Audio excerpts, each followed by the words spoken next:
Hello, everyone. I don't know what to say. It's a poor night. Thanks for coming and joining the Town End podcast in association with Defy Sports. Joined as always with Chris Clark, Andrew Gallagher, and Steph McKevin. It's the hardest opening I've ever had to do, lads. 5 episodes in. What do we think of that? I mean, I'm just going to leave it open to you, lads. I don't want to say anything that might get me in trouble. So we get Gally in trouble instead. Yeah. Oh, cheers. It's the first time. I honestly don't know what to say. It's the first time when the teams came out, I thought, this is the night. This is the night they're going to turn this around. The keeper, Cherry hand playing for me was a big thing. I thought this was going to get at these lads. With Stoke, I just assumed it would be 4-4-2. He actually played it on the right. When the game started, I said, this boy's not going to be able to get up and down the sideline. But he actually played really well. I thought hand started quickly. But again, we've conceded early again. It's beyond the bad tackle from Cleary. I don't know what he was at. I haven't seen the replay. He looks like he cut him in half for no reason. It's just, I don't even know what to say. It's shocking.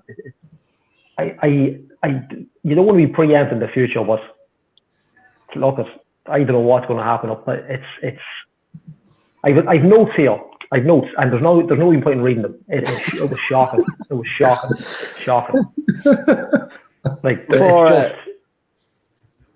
Go on. Sorry, Gally. Yeah, before we go on any further, we have a Man of the Match award, sponsored by Defy. The winner of the Man of the Match award will get a free pizza from Tony's Pizzeria if you agree with the rest of us. If you thought any player in Dundalk is deserving of it, please comment in and Chris will have a look at that later.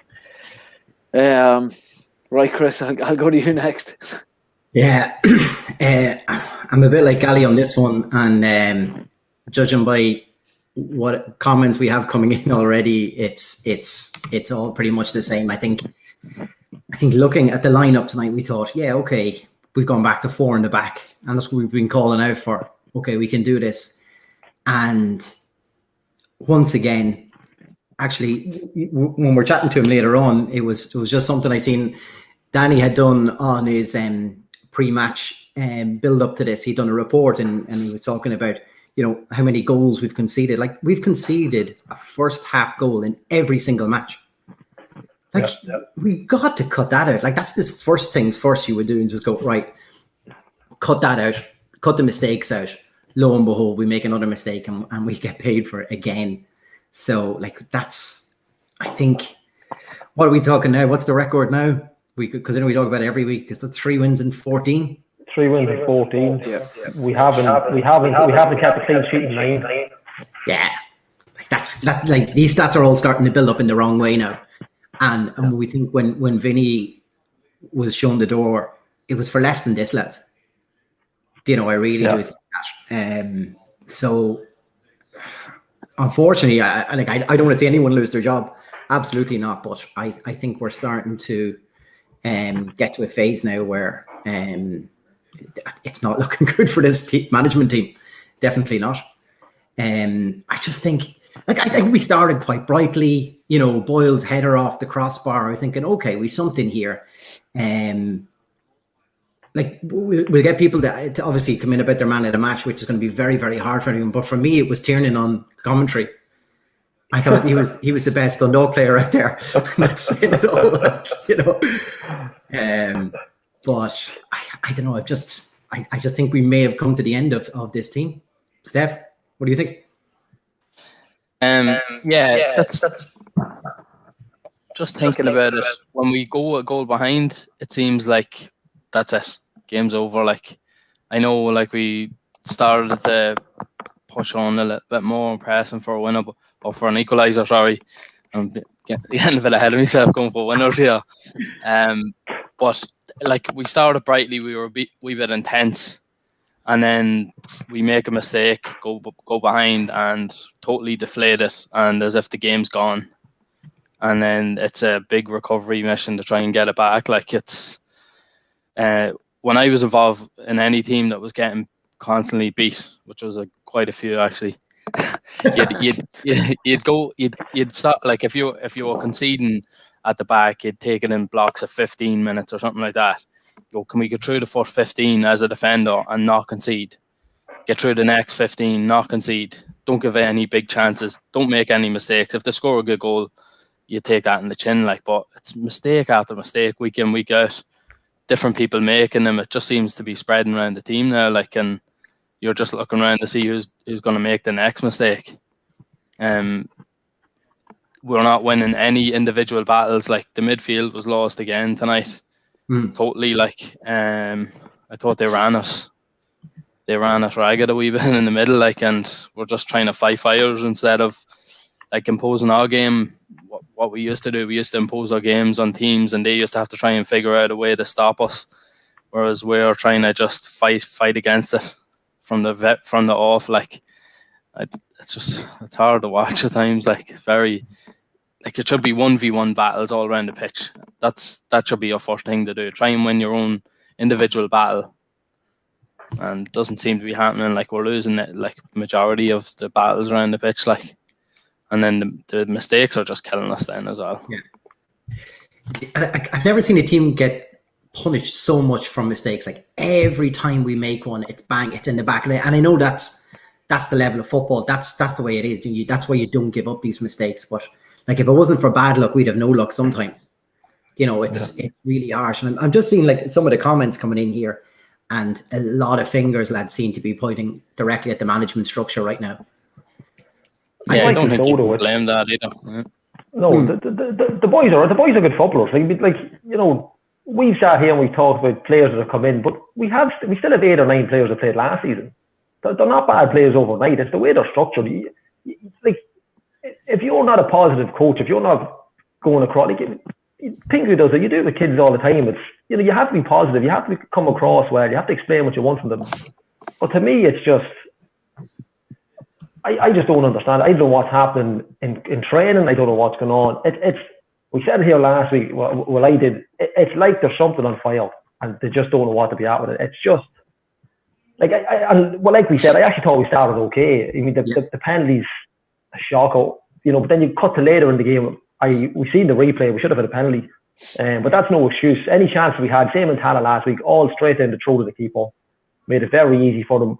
There was bits of the game we were okay.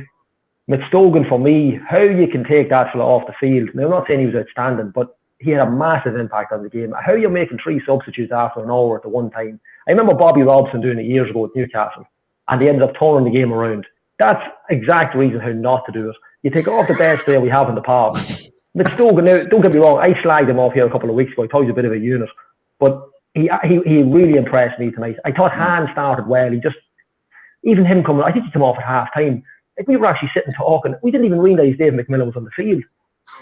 It's just there's just no.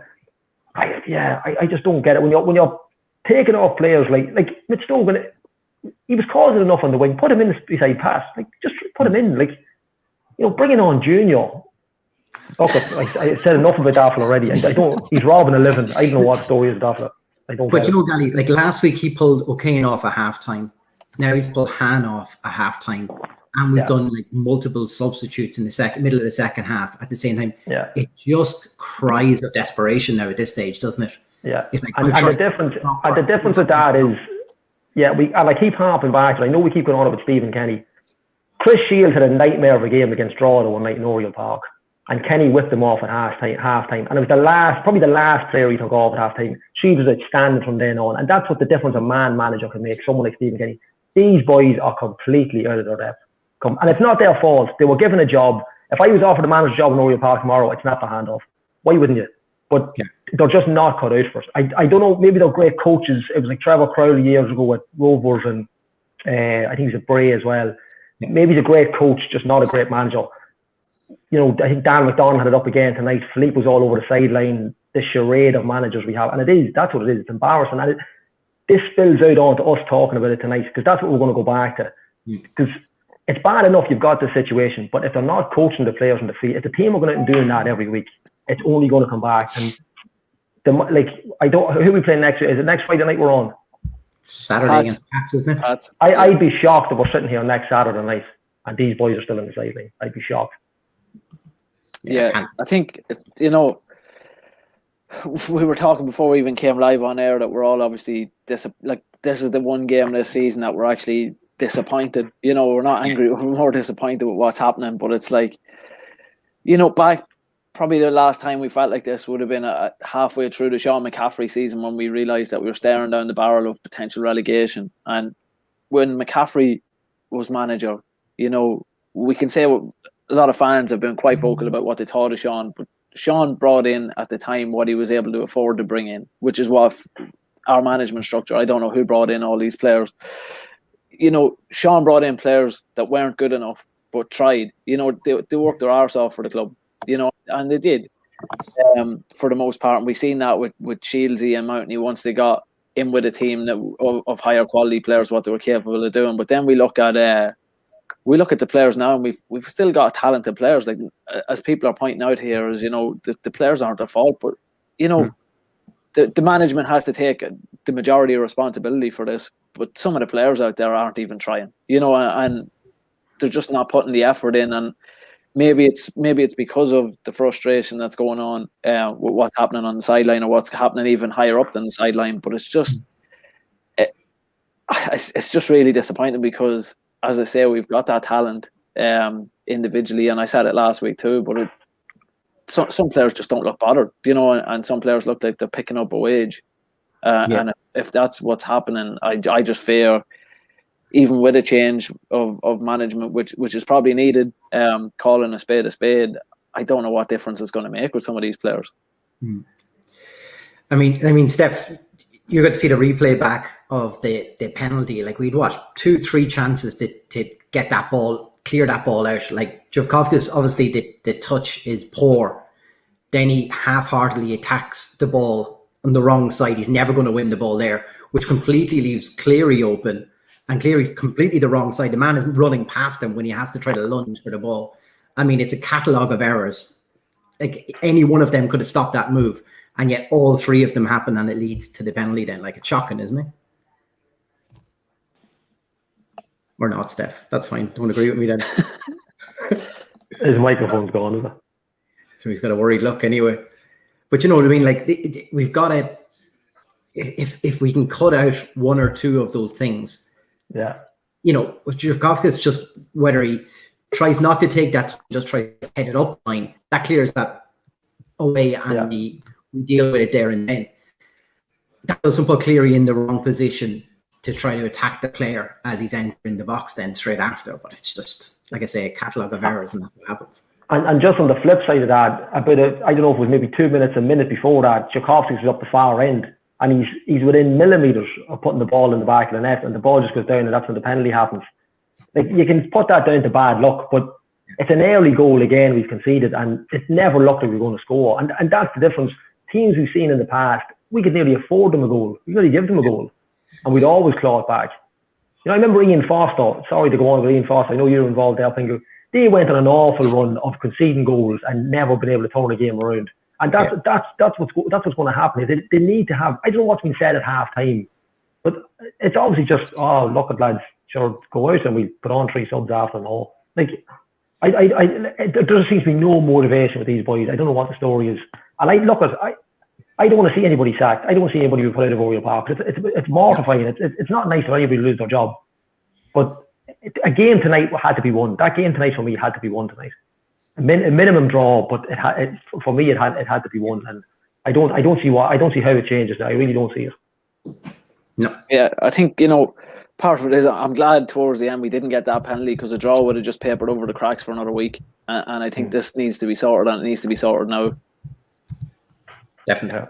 Yeah. I think just going back to the halftime subs, like, as a player, like, you go in at halftime, the manager gives you, like, if you're not having a good game, the manager gives you the instruction how to improve. But just taking players off constantly at halftime, like, what does that tell you? Like, that's blatantly obvious, like, that it's bad management for a start, like. But like the morale of the players is just going to be like. It was done to two brand new players. Sorry, Steph. It was done to O'Kane last week, and it's Han who's only come in. It's baffling. I don't understand it. If you're playing there and you're having a bit of a dodgy first half, if you're not one of the senior players, you're going to be thinking, I might get whipped here at half time, like without and then you've like it's come like from the sideline. What instructions are coming from there? Because Filippo can't be seen to be doing anything, but then like as Dan McDonald pointed out that like as the half drew on, the second half, he was more evident that he was making instructions. Like so, it's just gonna. I think they're gonna be gone after this game anyway. So it'll be just interesting to see what happens next. I can't see them making it the next week. I think they were supposed to be gone after the Rovers game anyway. So be interesting to see what happens now. So Steph wants them gone anyway. They're not right for the job. Yeah. They're not right for the job in my eyes, and they've got their chance now. And even after like the stint in Europe sort of saved them, and then they run the FAI Cup and win it. That was brilliant. But the league record speaks for itself. We keep racking up the numbers every week in a negative way. So and there's no sign of like, oh well, look, we were unlucky this week. Like I know we lost 2-1 last week. The Rovers. I thought like they played us off the park for the majority of it. Then the same again this week. Like we lost 1-0. We could have had a penalty, but like that would have been a steal if we had got a point there tonight. Absolutely. So it's just dire straits at the minute. It is. Well, look, I think we'll check the door because we're all sad, so we'll hear one more sad voice coming in. People might not recognise him because he's got his top on. Dundalk FC superfan Danny O'Connell. Whenever he gets off his phone there, how's it going, Danny? He's texting all the gang in pennies. Hi, Danny. What's your thoughts, Danny? Not very bad. I think they have to go. There's no question, is there? Not after that performance, I don't think so. No. There doesn't seem to be an upturn on that. Though, didn't we? And we've given them plenty of time, but the longer they're in, I think this management structure, it just proves that there's no long-term plan or a way of playing. I think Danny didn't want to hang around. No, Danny didn't enough. hang about. No, no, but he is right. Though. Like, I mean, ideally, you'd like to see them. Like, if they could stay and tone it around, but look, it's four. It's what are we? Four wins in 14 games. It's spilled over 2 seasons. It's not like they've had a 14-game start in the league. Like they've had a whole off season to fix this. It's just frightening. It's frightening. It is. There's back. There's no upturn in performances or anything like that. Like you see sparks of like life, but it's just minimal, and like the players that the quality we have should be way above the performances we're putting in, even like effort and stuff like that. Absolutely. Sorry, but that lads, me connection on back. You're all right, Danny. Don't worry about it, pal. So Danny, what do you think at the start of the season? Just the way Dundalk play, not necessarily the boys on the sideline, just the play of the team. What do you think? Sorry, you can say that again, sorry. What just with Dundalk the start of the season? What do you think of the way they've played? Never mind the staff on the sideline, just the actual team unit. What do you think of it?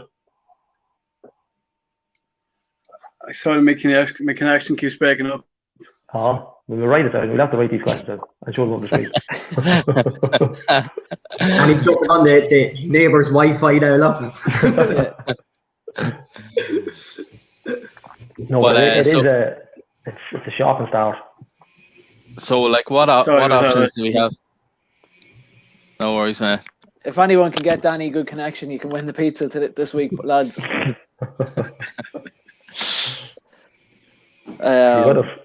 Can you hear us? Can you hear us now, Danny? The joys of live coverage, folks. This is why it's brilliant. Yeah. So Gally, after you sack the boys tonight, who do you bring in next? You have them gone already. Yeah, look, it's one of them. To me, in a way, I feel for the Italians. I have the two boys, Filippo and Giuseppe. I feel like them boys. I've said at the start, the very first podcast, them boys have been brought over to the biggest club in the country. Whatever contract it's signed, whatever job they've been told. But the rug was pulled out from under them when Jim Magilton came in here. Like, they obviously weren't planning on being coaches. They thought they were managing a team. They thought they were going to be head coaches. So whatever's happened over since January or whatever, I do feel sorry for them. But at the end, it's professional football. Like that, this is not. It's not academy football. It's results based. There's not a lot you can do about it. Look, maybe they'll get another game. I don't see it. I can't see any improvement in that the way they are. I think they need someone to come in now and just absolutely grab them by the scruff of the neck. The players are there. T alluded to it last week as well. The players are there. We've added a lot of players from other countries, but we've the nucleus of the team that played last year that went to Europa League.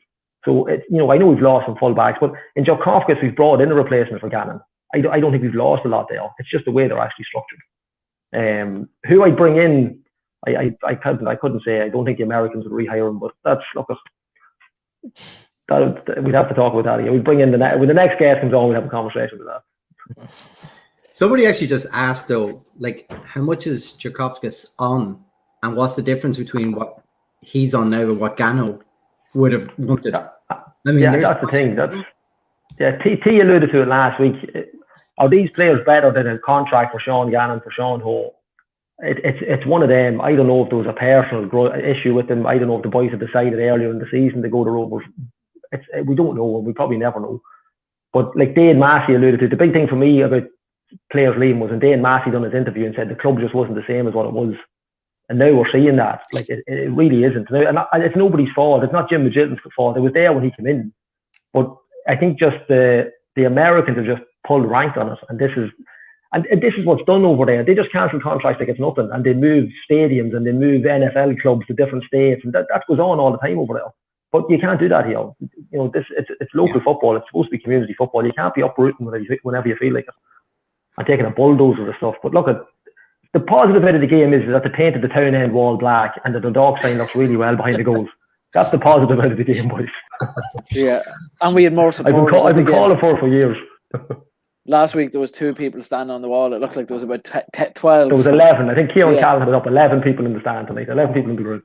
Brilliant. But yeah, I think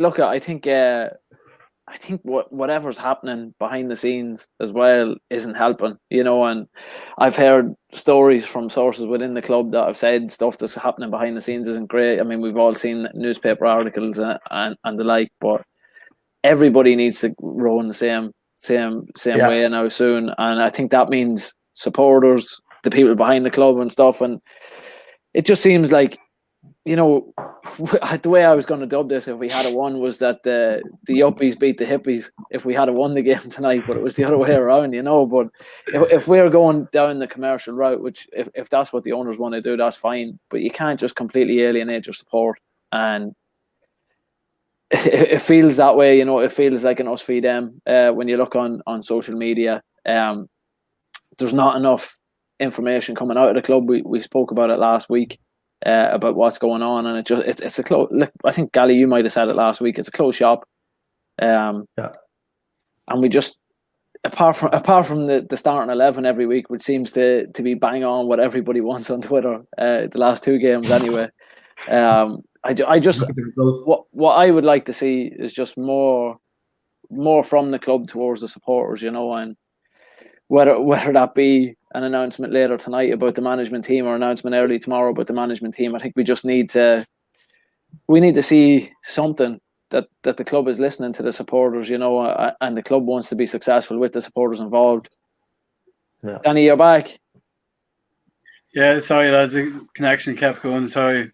There he is. Good man, Danny. You're all right. This is just going to be your first and last time on, Danny. So sorry. No, Danny. So look, we've been trying to fill time there, and I've been talking shite for about 2 or 3 minutes there. So look, what's your thoughts on everything that's kind of transpired so far this season? I I actually went into the season with a bit of optimism. Like, I don't know, like, it was only a few games in pre-season, but like, we were winning games. We won the President's Cup. It was good effort, I thought, in the President's Cup. Even with 10 men, we got a result there. I thought we had like come back to the cup final. We give a very good account of ourselves, battle well. Maybe we'll see a different side now, but we're not seeing it, and I think his time's up. Danny, what do you think of everything with the running of the club at the moment as well? Do you think is that kind of like, you know, you've been a hardcore supporter, let's say, of this club for so long? Like, do you feel any different to the way the club is portrayed now to you? Hit him with too hard of a question. I knew it, lads. Yeah. Yeah, that ball is Wi-Fi. You broke the internet again, Chris.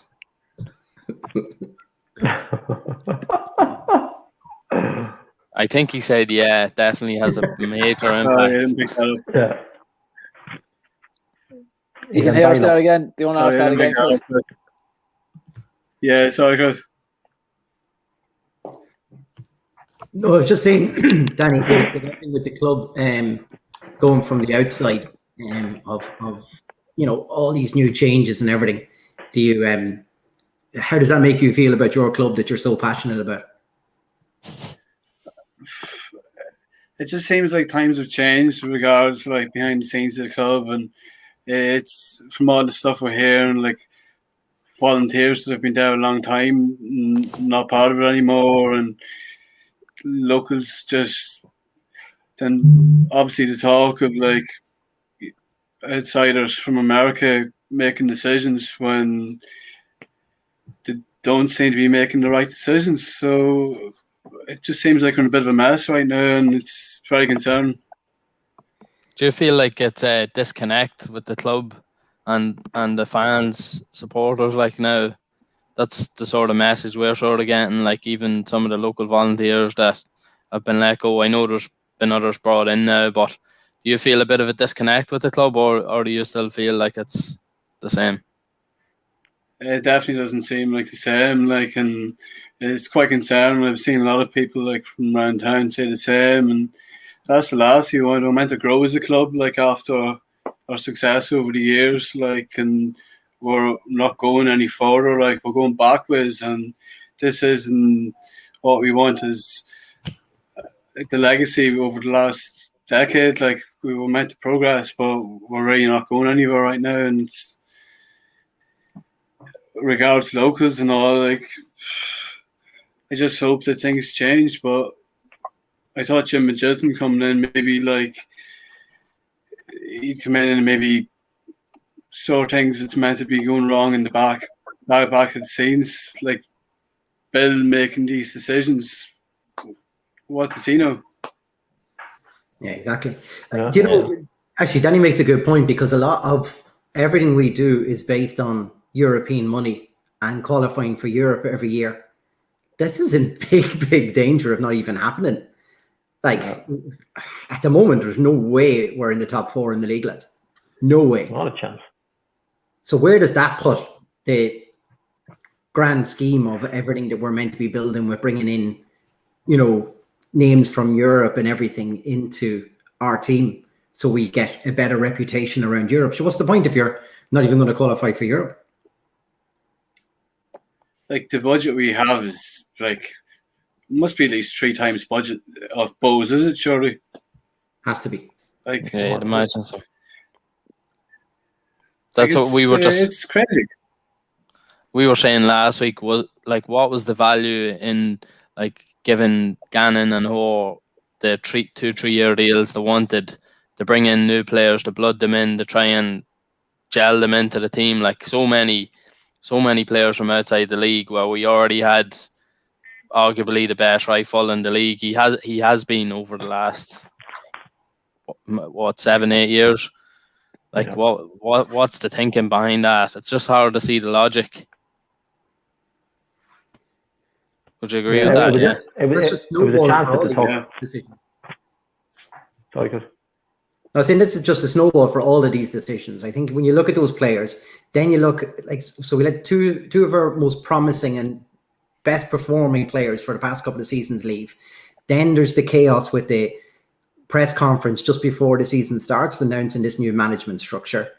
Then you think we're just constantly signing lads after lads who are all playing in a similar position. I mean, at this stage now, we're kind of saying, where do we go with on-field and off-field stuff with regards to the first team? Like I said, I think we've praised a lot of some of the background stuff that the club has put out there with regards to new marketing and stuff like that. But those lads are going to have their hands absolutely full trying to put a positive spin on this club with the way we're performing at the moment. Yeah, like some of the marketing videos we've seen have been brilliant. Like the Youth Academy promo video was top class. I thought it was very, very good.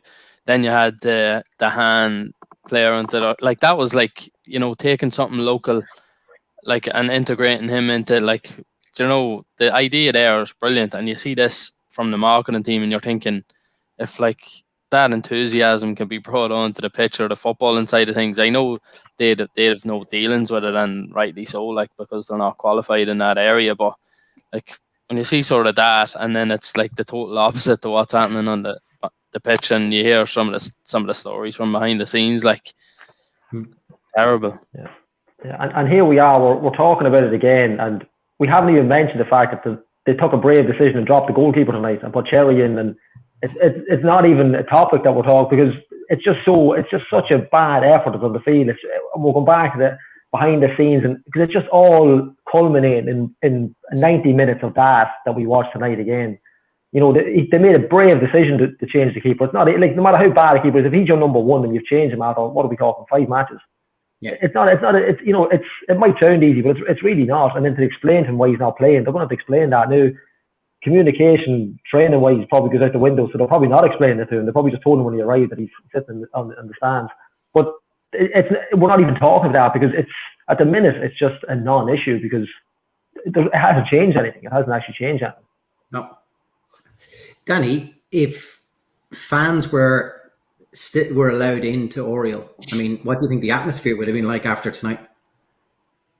I try to think like there has been poor nights and look around and just sad faces. It's just miserable, and you can just tell that would have been one of those nights. And it's probably a good job we weren't there tonight because we wouldn't have been very enjoyable there. But it's no doubt about it. We definitely are missed there as fans, but and they did well know about it. But like I remember under Stephen Kenny, we were losing 3-1 one time, and we turned around, got the lads, and we're like, we got it going. We still lost that game 3-1, but at the end the players come over and they appreciate it.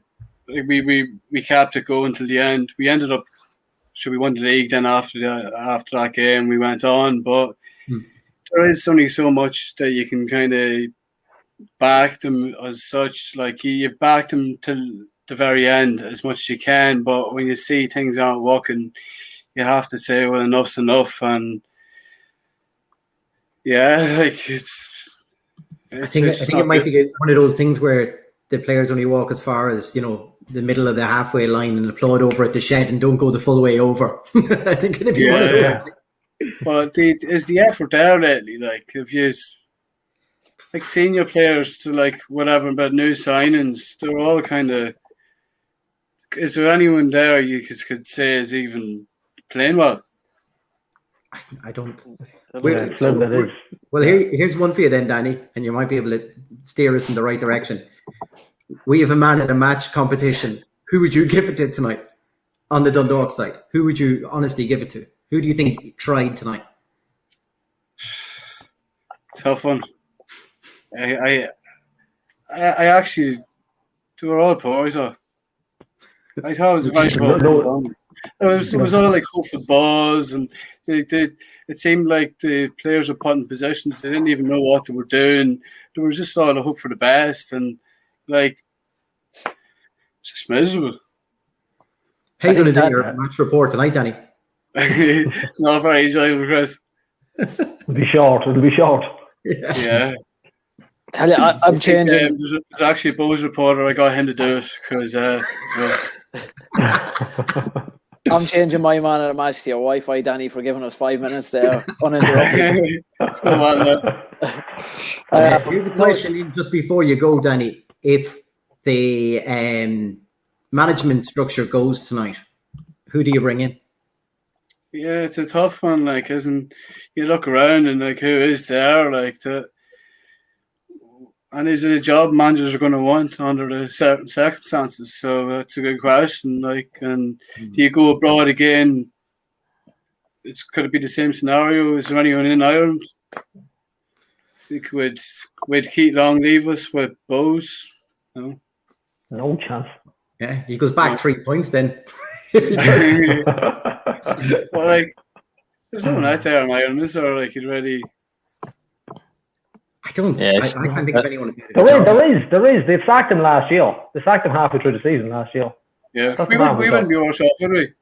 No, she couldn't be. That man won a league. No. I know we had a bad spell, but now, having said that, on the flip side, he probably wouldn't have qualified for the Europa League. I think we needed that change to get into the Europa League. But look, what do I know? I'm on a podcast. I can't be talking. But that's for me. If they would never go back. It's very rare it goes back to a manager and it works out. But people who are available, nobody in the right mind is going to leave a League of Ireland job for up there at the minute. The way it's going on, not a chance. No, not a chance. I agree. It's sad, and it's sad considering what we've done over the years. 2 Europa League runs, 5. It's sad that nobody would probably want it. That's in employment, but that's what we are at the minute, unfortunately. Yeah, I agree with you, Gally. I think we should bring back someone who should never have left last season. Bring back Giller. Third time's a charm. Danny, man management. Yeah, Danny, it's great to have you on, pal. If anybody wants to check out, Danny is now working as a reporter for Irish Football Blogs. Danny, do you have the website or whatever? Is it just irishfootballblogs.com? Yeah, irishfootballblogs.wordpress.com, please. Thanks, lads.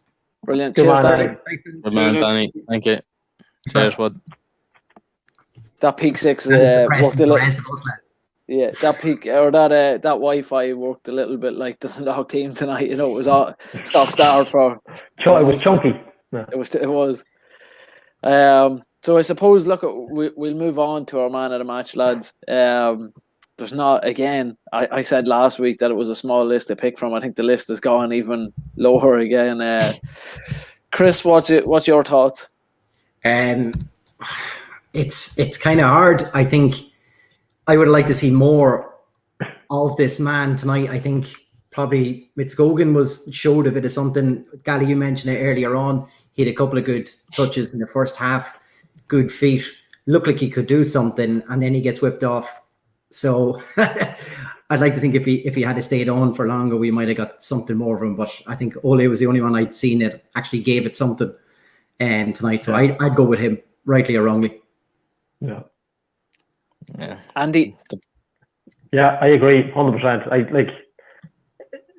He might have got us a goal because where he was playing, but why take off players that are actually in the game and causing hassle? He had 3 boys down at the corner flag on the town end at one stage, surrounded him. Like, he's 8.5 foot tall. He's awkward. He's actually very quick. He's for someone who's so tall, you just don't expect it of him. Like, I accused him of being really slow a couple of weeks ago. He surprised me tonight. Yeah, there only is one fella, and it's a bad man of the match. But that's if we have to pick someone, that's who I'd be picking. Yeah, absolutely. Steph, the boys will go nuts if I go McElhenney again. So, no, I think the boys are correct there. Like, he was showing promising signs, and there was a few glimpses of him like playing well. So I'd have to go with him as well, I think. What do you think, Shane Keegan? I mean, Pinga. Don't be saying that. I'll not be able to walk down the street.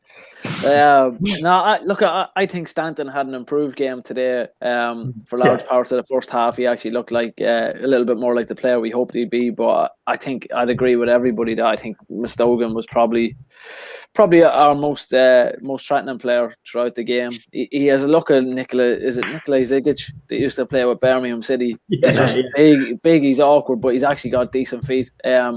In the second half there, he managed to... there was one stage inside the box. I actually thought he should have held on to the ball where there was two Bohs players around him. If he had tried to maybe turn him, he could have got fouled for a penalty. So that's my long-winded way of saying that I'll vote for Mustogan as man of the match. So I think we have a winner there. Chris, do we have a winner on the comments? We do. I think the random winner on this was Alan Gernan. So definitely Alan's actually another one, lads, is a bit of an author. So I think we should probably get Alan in for a chat sometime on this as well. So we'll hold him to ransom with the pizza. Bring some pizza. Yeah. He can only get it if he comes on the show then.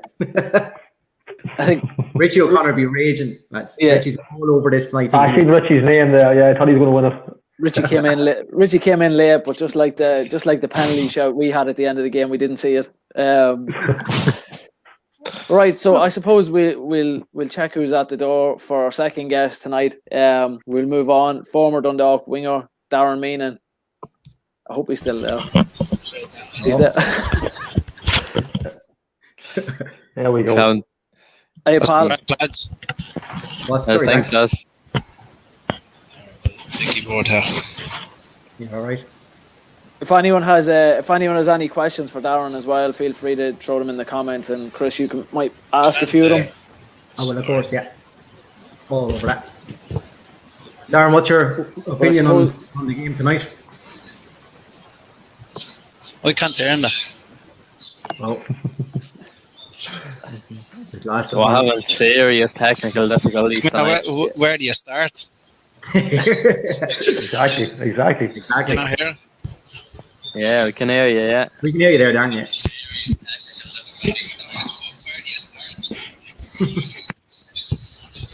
He's on a delay on that one. Yeah, take the headphones off. Can you hear us, yeah? I don't know. Where do you start? It's all downhill from first game of the season, wasn't it? Absolutely. This is downhill here. What's going on the Wi-Fi? Yeah. These places? Darren's I'm in the middle of nowhere. Darren's on Prevent the headphones, I'm mute yourself there, will you? Young fella. You're muted there, Darren. You're better crack when you're on Facebook. Oh, no, yeah. There he is. I don't know. Where do you start? Like, it's just, I don't know. I don't even know what to say. Like, it's just. Do you think it could be improved? I think if they were playing good football and creating chances, come here, you'd understand. But they're not doing either. Maybe against Shamrock Rovers now they created a few chances, but other than that, there was no cutting edge. I didn't think. No, we need an assist king like yourself. I think running up and down the wing there all night. I think. Hung them boots up a long time ago. You still do a job for us out there now at the minute. Oh, stop Scooby-Doo would. Scrappy playing in behind him. That's it. You're the double of Scrappy, do so yeah. How would you stop? Any time for the knife feed for you, Steph. Yeah, that's it. I love it. Can't get enough. But what do you think it's just like the managerial situation that's causing all this, or behind the scenes, or do you just think it's a combination of like everything? Like, I just think the club it's losing its identity altogether. It's not from obviously you stayed up that year, and then all the good people at the club, the fans, even the volunteers, and there's nobody left anymore. That kind of way. And obviously what Stephen brought to the club, we were playing good ball, we were winning, and you'd expect to win. And then I was reading a thing last week about Bill saying, we're double the budget than anybody else. If it's double the budget, you should be blowing teams out of the water. Yeah. Yeah, we're looking to scrape draws now at the minute. Like, like it's just a shambles. Like, it's terrible. Like, it's not that. Like, when did you leave? How long ago was it that you were there? 2007 then.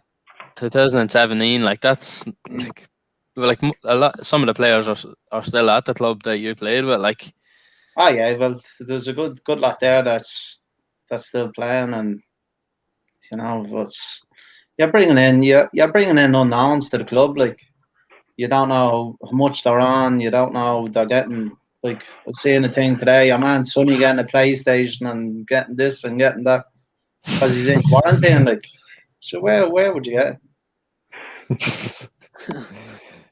So I just think the boys they're well out of depth. Like, no disrespect to Sean Keegan, but he's a GAA man and he's well out of his depth. yeah, I think he was originally brought in as like an opposition analysis, really. Like, and then when we needed a pro license, he was just landed with it, and then it's just been like that ever since, hasn't it? Yeah, but does anybody know who the manager is?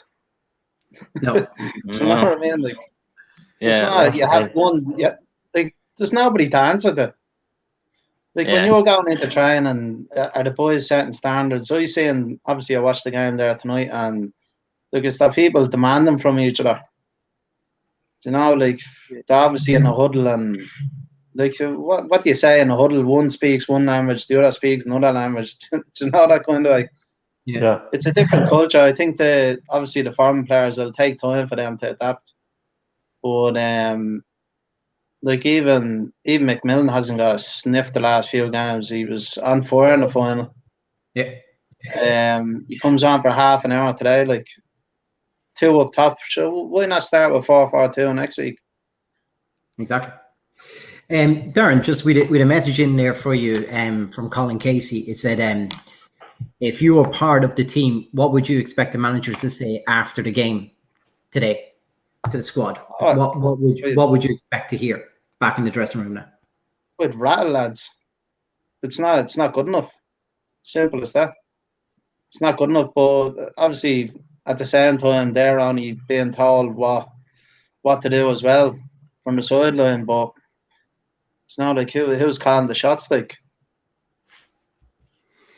are they coming up from up in the stand? Where are they coming from? Like, nobody knows.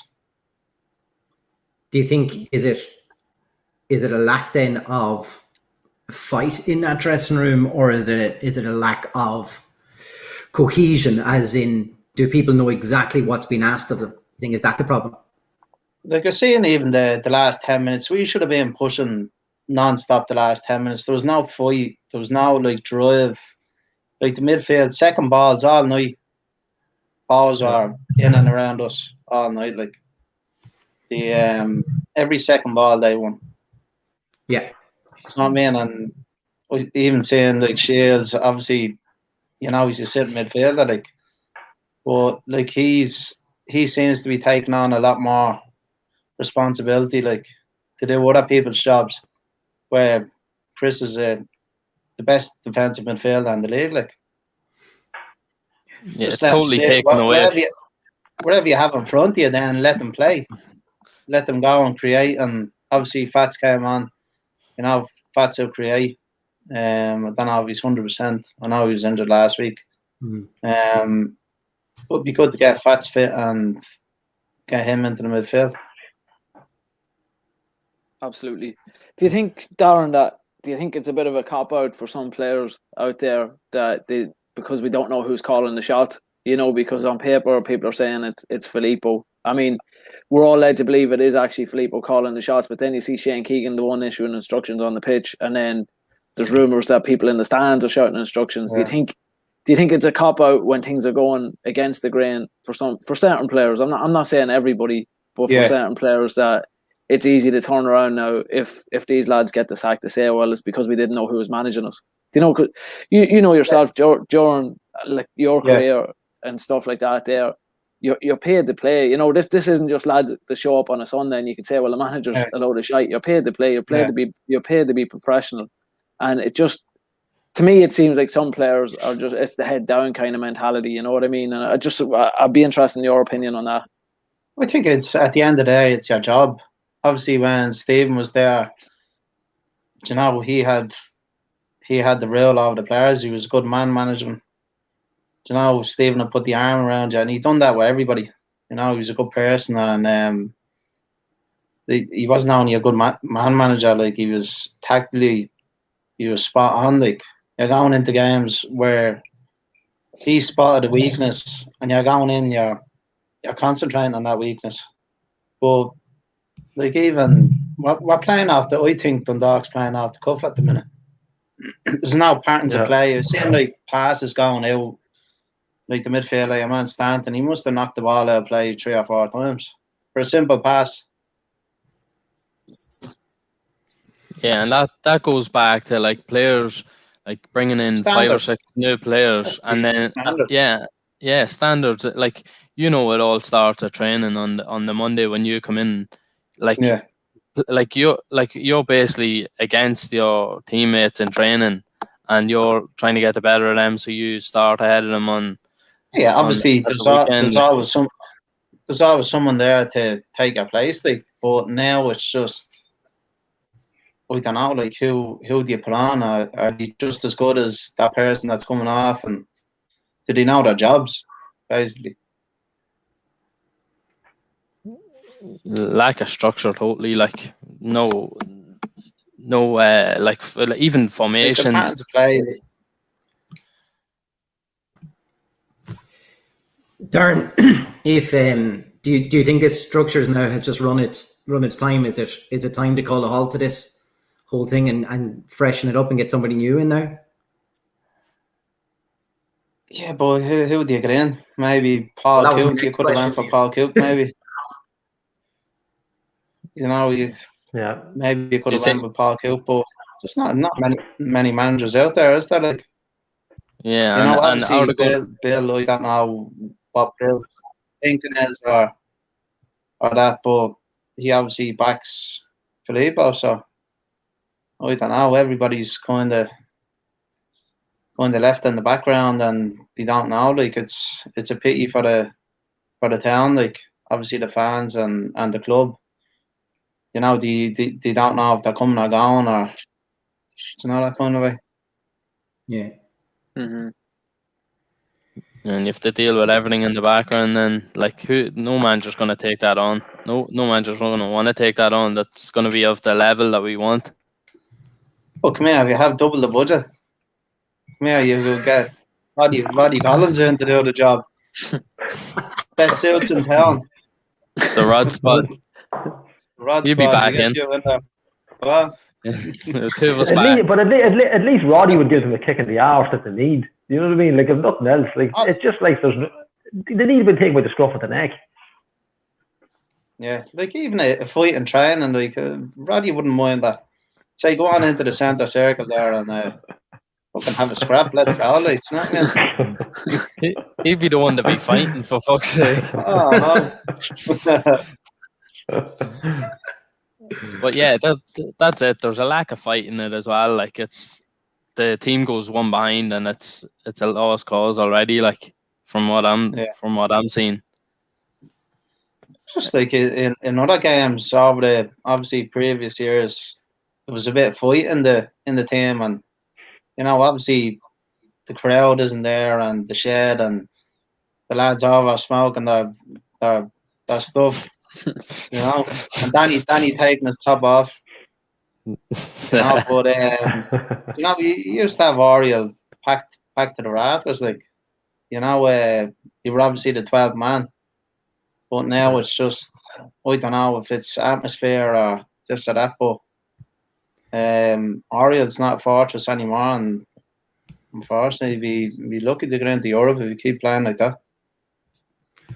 Darren, just thinking as well, looking at the Bohs midfield tonight, I thought it looked really, really good with Wardy, Coote and Tierney there. Like, what was your take on Bohs middle of the park versus ours, I suppose, tonight?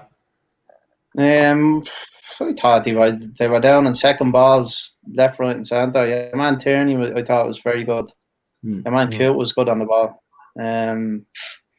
Obviously, you know what you're getting off Wardy, but like even Kelly up top, everything stuck to him. You know, nothing bounced off him. Everything came up, and you know he's bringing other players into play. Then, Do you think obviously for Dundalk, obviously there's now Pat. Like he needs balls into the box. He needs to be fed, and he'll get his head on iron. You know, exactly. But he's obviously coming, and he wants to get involved, and because he knows the balls aren't coming in. Is it the middle of the park is our biggest problem to start working as a team, do you think? Yeah, I think we're probably short of another attacking midfielder, maybe. Something for like when Fats isn't there, they can equally do his role, so there's not as much pressure on him, sort of a way. Yeah, obviously you need someone coming in and obviously taking the pressure off Fats. You need that even coming off the bench.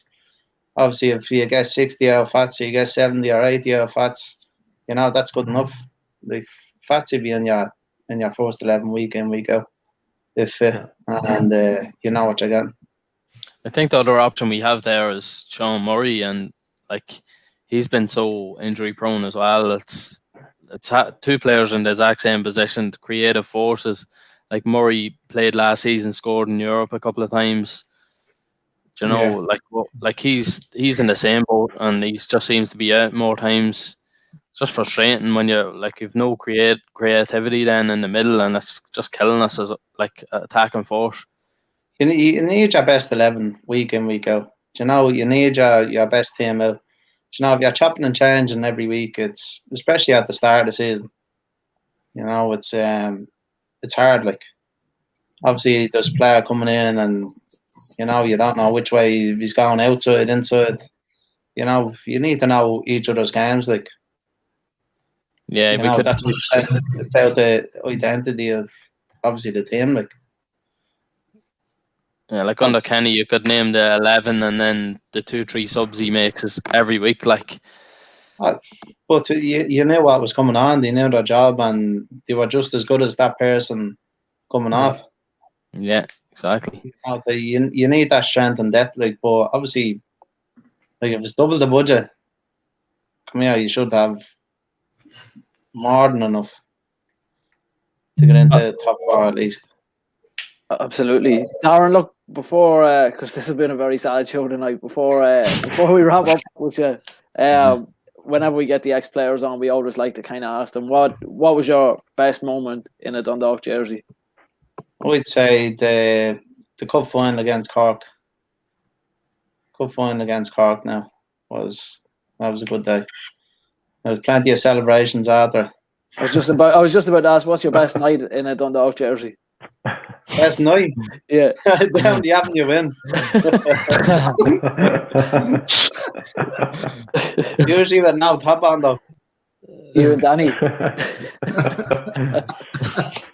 Me and Danny. We'll have to save that for the after show. I think it might be a bit X-rated for this one. Well, look, Darren, we'll leave it at that, so.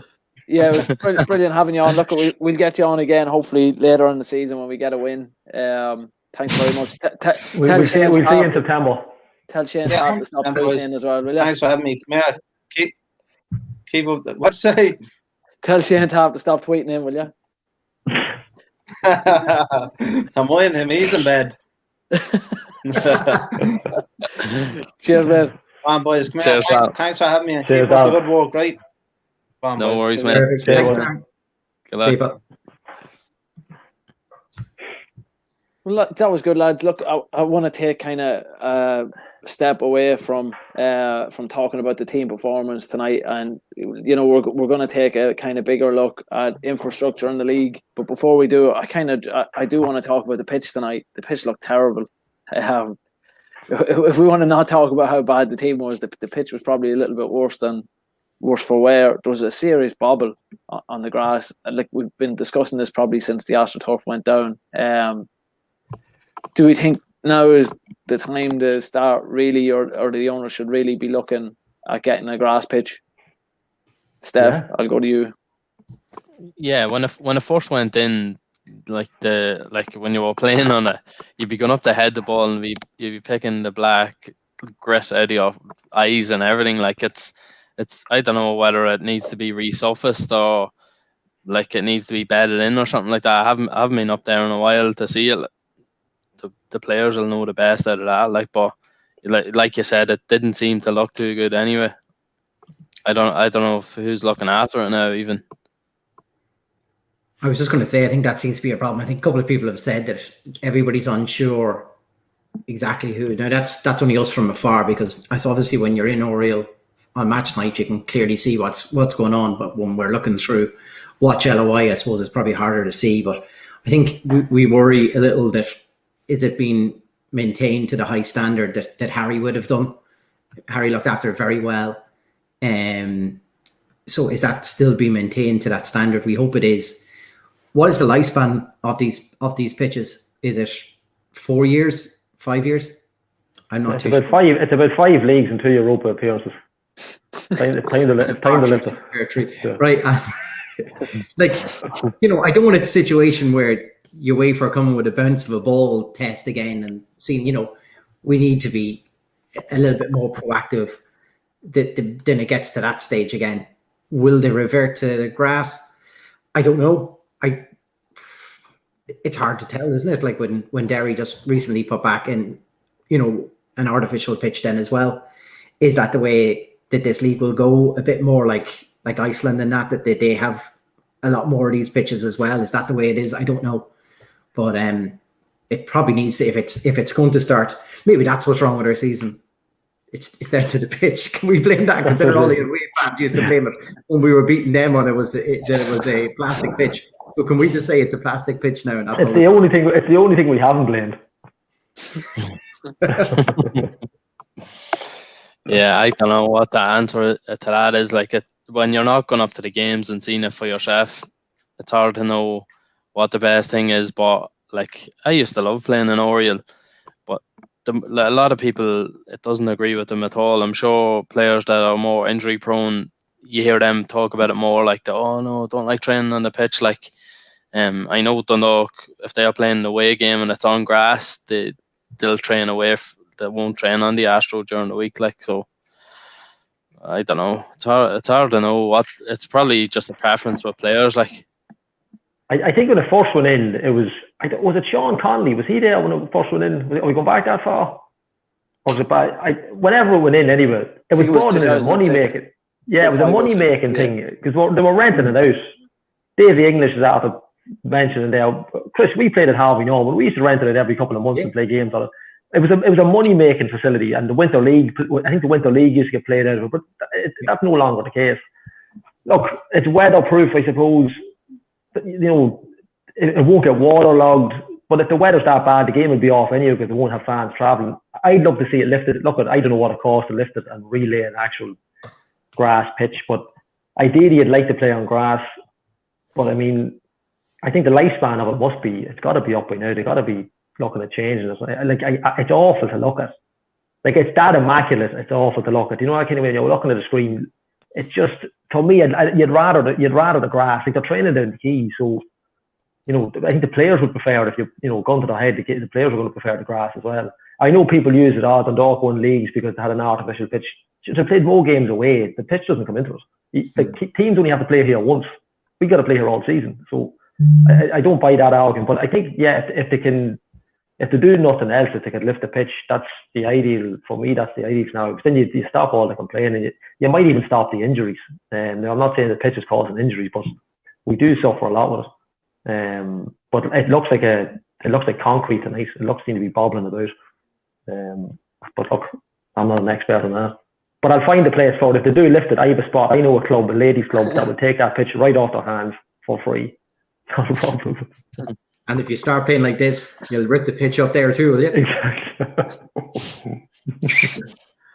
I think it does lead on. Like we were chatting during the week, there was an article come up was it on RTE? on their website. I think it might have been. Someone just brought up a bit about with new sports grants going around, and obviously Finn Harp's going to develop their pitch. There was just short of $1 million this week for Bohs to kickstart the new Daily Mount, Bohs and Shells pitch. I just think sometimes when you even look at Oriel Park on TV or whatever during the night, like the lights, it even looks duller sometimes.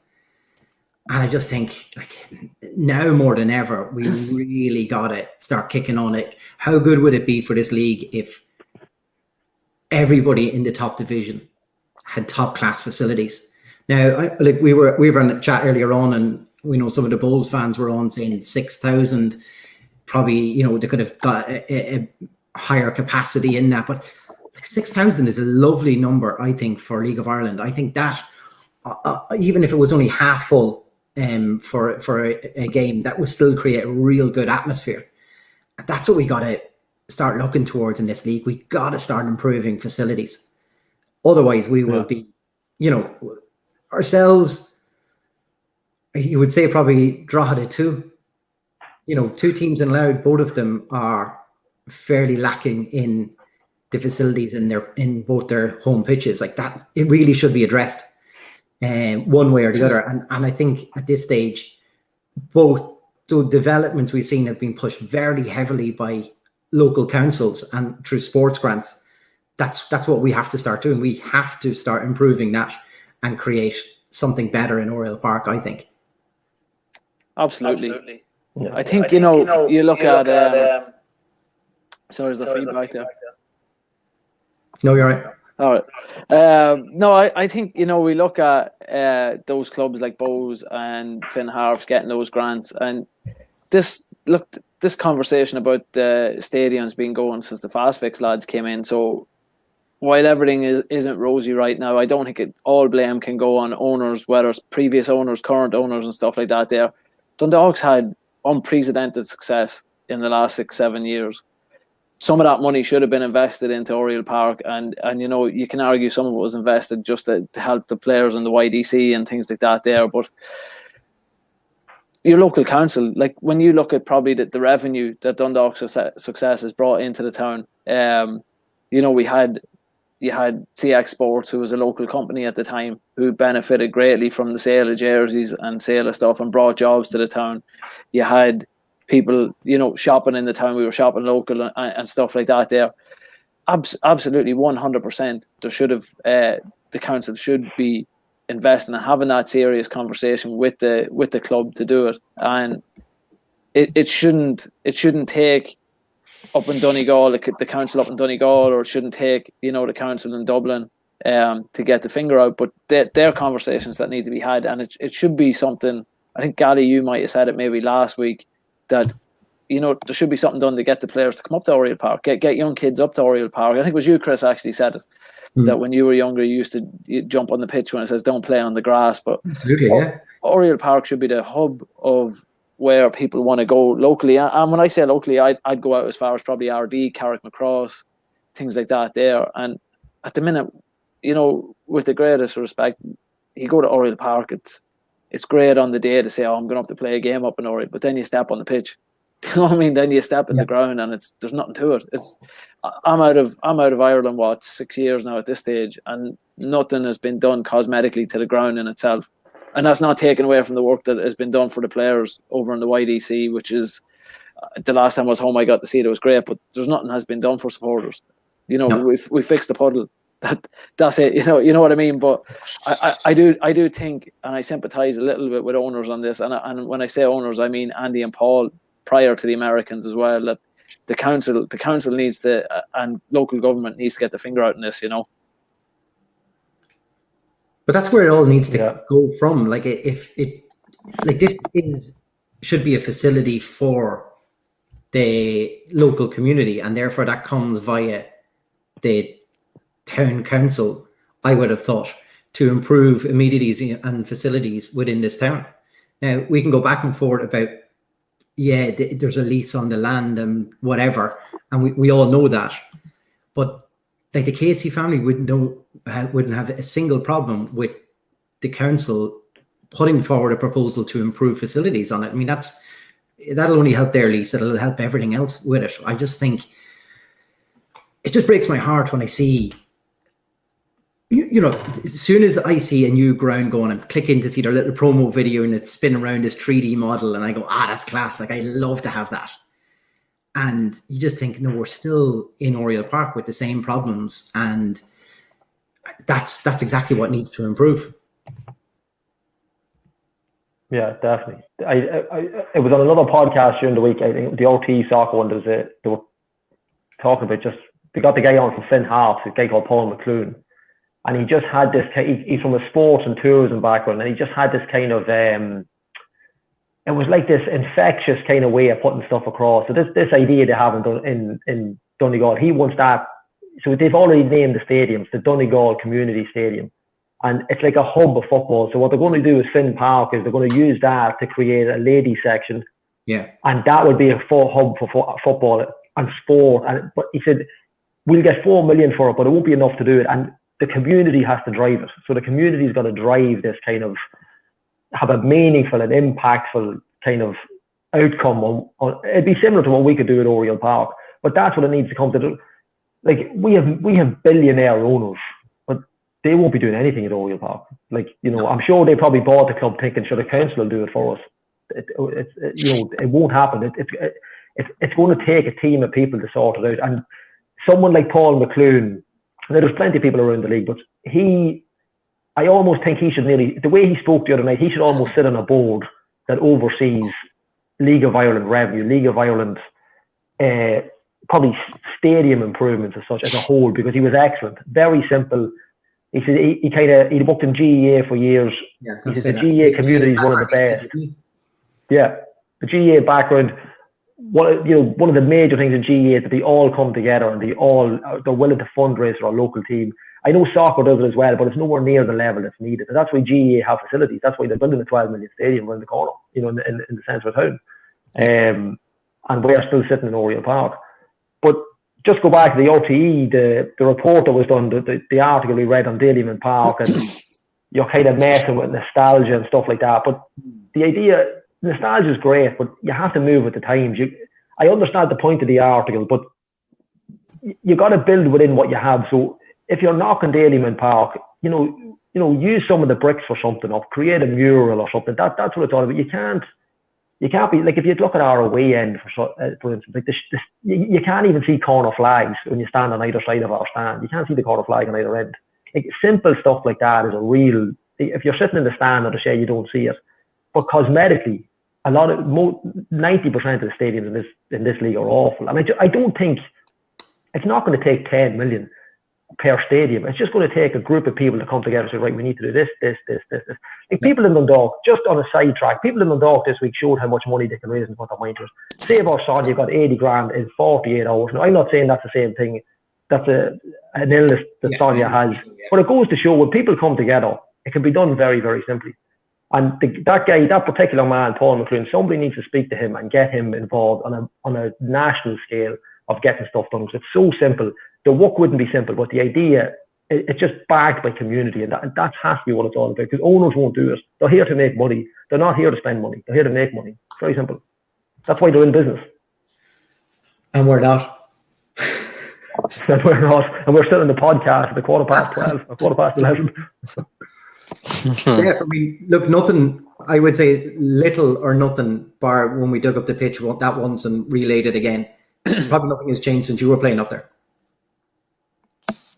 No, definitely not. No changes made whatsoever. Like, when you come back as a fan now and you see it, it's the exact same, apart from the pitch was relayed once. And it's like I'm talking about bringing kids up to Oriel Park now. Like, I'm bringing my eldest son. He loves coming up just because he's a love of football. But when you're looking around the facilities and that, it's like, even going to the simple things like going to the toilet. Like, it's terrible to bring a kid to that. They're like, anyone that is sort of on the line where he might want to go, she might want to go up, and then you bring them up to that, and it's cold and it's wet. That's going to turn them off, like stuff like that. Like, And then you go to, I know Rovers is the shining light, and they got the council money and all stuff like that. But when you look at that sort of stadium, and we're not talking about that grand scale of things, but like improvement, something they even like excite the fans about, something to look forward, like look at something being built. Like we're talking about seating at the town end even. Yeah. We're seeing a small model of like Larne have made serious improvements up there. I know they've been backed a little bit with money, but like our owners are billionaires, aren't they? They just don't want to. They just don't want. They don't want it because it's not an asset that they can sell after you see it. So why invest? They don't own the ground, so they're not going to make any improvements to it because, like you said, it's not going to improve the value of the club for them personally, which is the sad thing. Mm-hmm. So, yeah, but that's exactly like. But if you think of Tallaght Stadium, Brandywell, look at the new plans for Hearts, new plans for Dalymount. I mean, Waterford is a fantastic pitch anyway. I always like it, and I'll always think of it for the relegation playoff anyway. And the fact that we won there on Michael Rafter, it's got good vibes anyway. But outside of that, then you're kind of thinking, oh, facilities should be better. And like you're talking about bringing your kids on it, I've tried bringing my girl up a few times as well, and we're all stuck then with the same old problems. How are we going to attract newer people into this league? And I think that was the point, Gally, of a lot of the comments underneath the RT article, where they were fighting for, be careful, you'll lose nostalgia from the league. Nostalgia from the league isn't going to bring in anybody new to this league. They can sit down, pay a subscription to Sky Sports and stay in a nice warm house rather than going out into... I discussed with one of my neighbours actually, and he stands out on the pitch or on the side of the main stand all the time. And I said, it's unacceptable in this day and age that you have to stand out in the rain to watch a League of Ireland Premier League game. And to which he said, well, look, I don't mind standing in the rain. I said, yeah, but how can you bring somebody new up there if you're going to tell them, by the way, bring an umbrella because chances are you're going to be standing in the rain. They'll say, here, good luck. I'll go and put on the TV and watch a game elsewhere. That's, I think that is the key part. And the real sad thing about all this is we hadn't had fans in a year nearly in Oriel Park, and we've had no real changes. Like this was a great opportunity for the whole league, even just taking Dundalk aside. This was a fantastic opportunity to flood the league with improvements in the facilities up and down the country. And I just don't think that has happened. It certainly hasn't happened for us. You look at others pushing through bits and pieces for funding to come through, and we're at a standstill. Yeah. And you look, even, not to compare, but even at League One in England, Salford City Stadium, anybody that watched the documentary, their stadium is it's only got 5,000 seats in it. And they're 6 rows back the whole way around. So simple. It doesn't have to be we don't have to have a Tallaght Stadium, like Steph said, like 20, 30 rows back. They've got a very simple structure, and it allows to build more if they want. But at the minute, it's 5,000 seats, 6 rows back, and it goes right along the whole stadium. And that's all we're looking for. I know you'd have to knock our main stand, but it can be done. It can be like they're going to be doing Dalymount as the league goes on. So they're going to be doing it in sections. So I'm not a builder, I'm not an engineer. I'm sure there's a lot of work to it, but I don't think the plans can be that difficult to kind of work it out. But it's just going to take someone like the Finn Harps, Paul McClure, like someone like that to drive this forward and just say, look, this is what we want. We want to spend X amount, or we're trying to go raise X amount. And it's community. We got to get the community behind it. But unfortunately, there's been so many promises up there. Like we assumed when the Americans took over, we're going to get a new stadium here. This was going to happen, and nothing. And it's such a shame because we've had 2 runs in the Europa League, and we have nothing to show for it. Nothing to show for it. There's no legacy. And we might never get there again. Just when you're saying though, for community involvement, like there's a real, like, taking a note out of the GA's thing with the nice product placement there, guy. With the GA with their house draw there recently, like I've seen loads of redevelopments throughout England for football grounds, and in order to bring the community with them and fans with them, you could pay £100 for a brick, get your name on it. That brick goes into the floor on the ground. So when you're walking to your seat, you see your name forever. Imagine your name forever in Oriel Park, written there, your family name. You could get loads of people could buy them all in. Yeah. You could easily raise, I would say, 100 quid. Could you get 3,000 people to buy in on that? There's 30 grand. Yeah, you know, it's all can be. It's so one idea that we just thought of there, like that's. And we like on a smaller scale, like keeping on Castletown Bells, we've done it. So we're trying to put in a fence, and we've sold the meters of fences. So there's been, I don't know how many we sold, but we've got a lot of businesses that bought a meter of fence off us. The fence isn't built yet. We have to raise the money for it.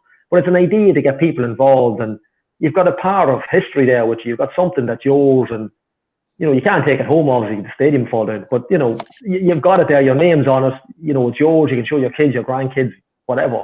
It's so simple because it's been built anyway. It's just getting someone involved, or someone that, a group of people that don't have their kind of own agenda. They're not there to make money themselves. They're there to kind of facilitate a community think tank to say, right, this is what we need. How do we get it? Because we can sit here talking, but we don't know how to do it. I can only speak for myself. We don't know how to grasp it, so you need experts in the field to do it. But it can be done. It can be done. Like Mark brings up a point there. How do you improve Oriel Park without P6 involvement? I think, though, if the fans go and say, we have raised this much, we have got an architect to draw up these plans, like Steph just said there, for let's say it's a stand on the town end. If we go to them with that, this is a little bit like the Finn Harps thing, Gally, where I think if you push and kick the can down the road far enough, people feel they have to jump on because, they've kind of shamed you into it. Right. So if they've got these plans drawn up, they have enough to break the ground and get this work started. Okay, let's make a donation towards this on the basis that the town council now will also make a donation into this. Like you could suddenly have the project working then. And I think that's what we need to do. And that brings us 360 back around to what Pingu was saying last week. Supporters club, things like that will all come into effect. They'll all come into play when there's people. It's easy. It's hard to do it when it's in COVID. It's going to be easier when you're back up there. But things like this can be done. And it goes back to supporters club. You've got to have. A community is probably the only word I can put on it. You got to have that drive. You got to have like-minded people that go in and say, right, you own the club, but this is what we need. You don't demand anything. You don't have a right to go up and say, we're getting this. But you got to make people, because these aren't football people. These are business people. So you need someone to go up and say, a representative, whoever it may be. Don't get me wrong, there's football people up there, but they don't have a say in what's going on. They're advisors or whatever they are. But it's something that has to be looked at. Not to keep repeating myself, when you have a club, if you said to us 10 years ago, Stephen Kenny's going to come in, we're going to win a load of leagues, we're going to win cups, we're going to get 2 runs in the Europa League. So we're going to make, I don't know what they made, double figures in the million, probably overall. I think the 12 million, I think. 12 million, and there's nothing. GE are building a stadium down the street for 12 million. Now, even that's a mental number, but it's crazy. I think in the defence of the club at the time, a lot of that money, especially from 2016, was tied up in the FEI. John Delaney didn't want to give us the money, so that's a conversation for another day. But no, but I know it's usually staff that says the bad stuff. But no, look, I think this is a conversation we're probably going to have most weeks. Is about the stand or about a stand, about community or supporter involvement and stuff. And thankfully this week 3 of us managed to get a document by a supporter, Kieran Callan, who's commented in at the minute. So if anybody is serious and wants to have someone involved or wants to start an involvement in a supporters club, I'd encourage anyone to reach out to Kieran. He's got a very good plan there, and get the ball rolling on it. I mean, you look at tonight, and I know Tiernan said that we shouldn't be thinking now that the American owners are going to walk out because we've hit a sticky patch, or a very sticky patch. We're in quicksand at the minute, but we can't speculate that they're going to stay either. And if they decide to go, Andy and Paul, like the Fast Fix Consortium, aren't going to jump in again. And as much as Andy and Paul and that group were giving praise, there was trust. The trust were involved in that as well, and I believe the trust handed over quite a substantial fee as part of that takeover too. And there's no supporter involvement. So if the current owners decide to leave and it goes to another businessman again, is it going to be the exact same thing again? Do you know what I mean? Is it just going to be marked to what's going on now? So my advice, and I know Chris and Gally, after our involvement in the Lily White Supporters Club, we probably don't want to jump into that now, but I think the ball, now is the time to get the ball rolling on a supporters club. It should have been done. It should have never stopped. As I said last week, I don't want to go over the same labour on the same point I did last week, but for something like getting a stadium built, there has to be supporter involvement, and that should be a supporters club number one priority now. While we do have owners that are willing to invest in the first team, a supporters club should be looking primarily, in my opinion, at what they can do to help facilitate getting those improvements made around the stadium. Because when any owner leaves, you're still going to have supporters. Yeah. And if you can twist around to get a couple of dollars out of them, happy days. Exactly. I'll start sending letters to Peak 6 HQ here in Chicago. Just come back to them bricks. You'd have to secure them very. If the results kept going the way they were going, boys would be throwing their own bricks at the players. And for £100, pal, I'll run onto the pitch and I'll bring it back. Well, look, lads, I suppose it's been a tough one tonight, tough podcast for us as well. And I want to kind of finish. We haven't done our Ask Gally. Our Ask Gally was kind of Ask Everybody tonight. But Gally, I want to give you brought it up there earlier about Save Our Sonia, and I want to end the podcast on a good note. So if you if anybody is living under a rock locally and doesn't know what happened this week, if you want to just kind of let people know about that.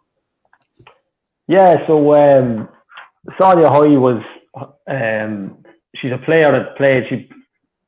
She played with boys, played with Castle and Celtic, early 90s, would have been an old club that we now became Castle and Bells. Played with Dundalk, played with Peamount, trials for Ireland, might have played for Ireland. I can't remember what cap she has. Scored goals for fun. Gaelic, played for Louth. I think played for Dowdall's Hill.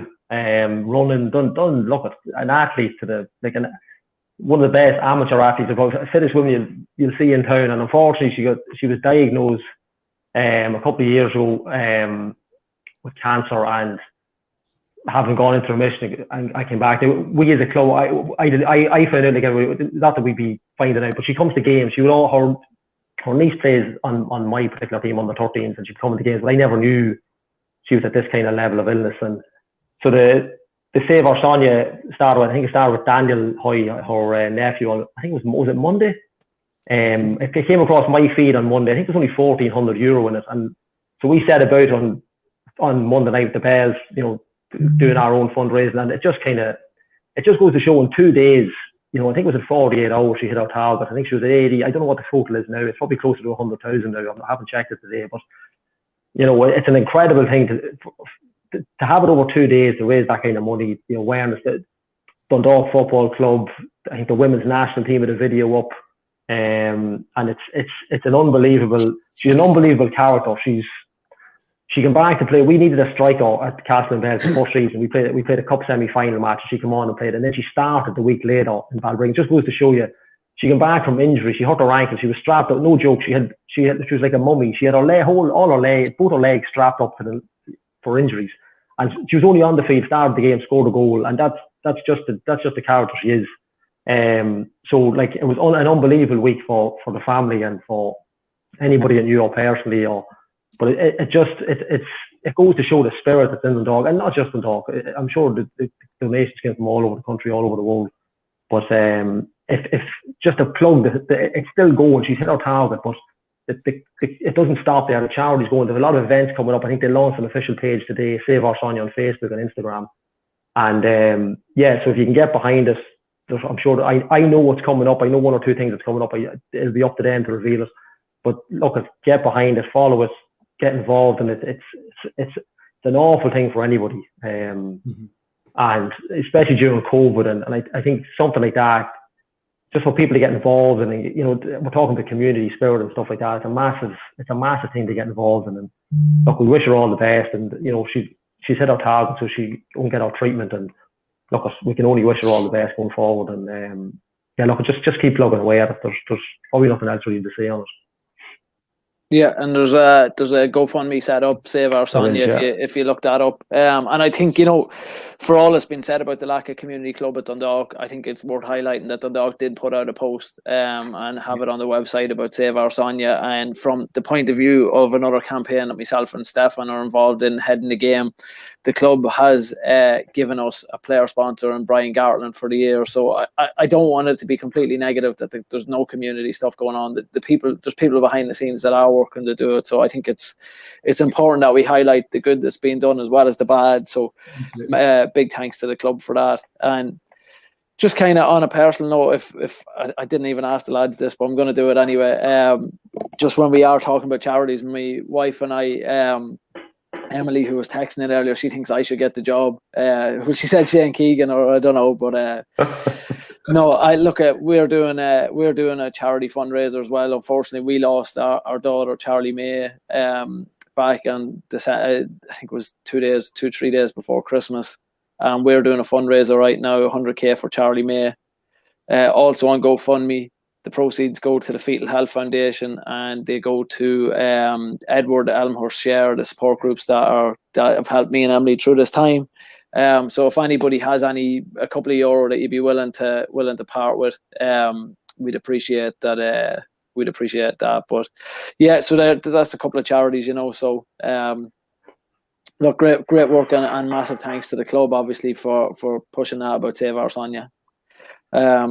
So that's kind of my lot, lads. Have any last word you want to put out before we wrap up? Yeah, I see on Twitter tonight, the RT cameraman was waiting so long to get a post-match interview with our managerial committee that they turned off the floodlights on them. So there's no moment. There's no post-match interview. That says it all. That says it all. Yeah. Don't turn your floodlights off. Yeah. That's just it. No post-match interview for RT, and that says a lot. That says a lot about where the club is going right now. Yeah. Maybe they were killing each other in the dressing room with a bit of luck. Chris, bring it back down. Watch this space tomorrow for a press release. Yeah, well, absolutely. Thanks everybody for watching again. We also want to thank Defy Sport who sponsored the lads' lovely new tops. Mine's coming. I think it's coming by carrier. It's in transit. It's in transit by carrier pigeon. So I should get it by the end of the season.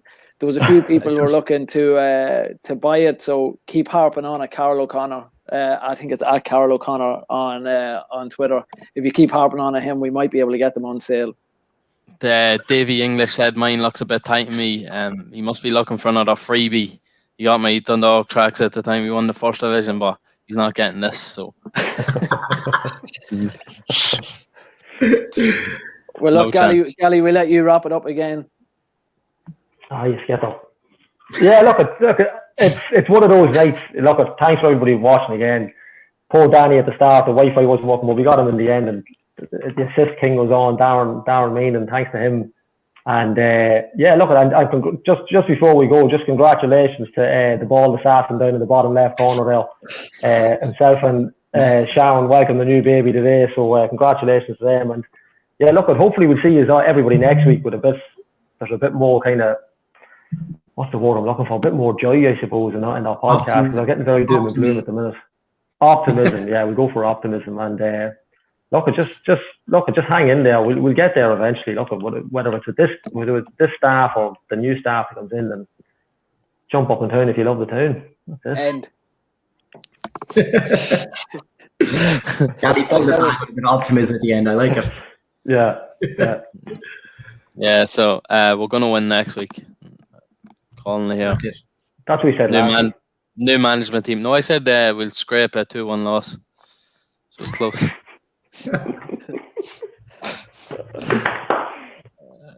On that note, we'll say goodbye. Yeah, jump up and down if you love the town. End, Gally. See ya. Sorry, Dean. Sorry. Bye, guys.